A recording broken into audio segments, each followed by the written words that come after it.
Asian কাপের ফিরতি ম্যাচে বাংলাদেশ সিঙ্গাপুরের ম্যাচ 31শে মার্চ অনুষ্ঠিত হতে যাচ্ছে সিঙ্গাপুরে। সেখানে প্রাথমিক স্কোয়াড ঘোষণা করা হয়েছে। সেখানে আনিসুর রহমান জিকু প্রাথমিক স্কোয়াডে জায়গা পেয়েছেন। অনুমান করা যায় 26 তারিখ মার্চের 26 তারিখ ভিয়েতনামের সাথে যে প্রীতি ম্যাচ বা প্রস্তুতিমূলক যে ম্যাচ সেটা আছে, সেখানে জায়গা পেতে পারেন জিকু।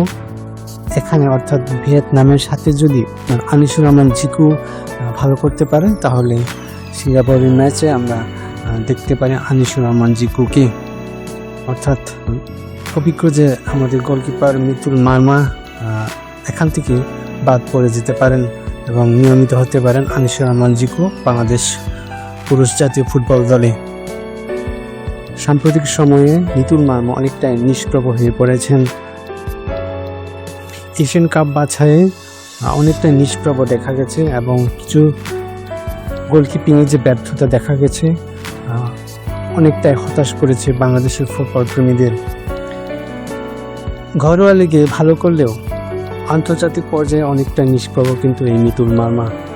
বিশেষ করে 2027 এশিয়ান কাপ বাছাইয়ে অনেকটা নিষ্প্রভ এই মিতুল মার্মা।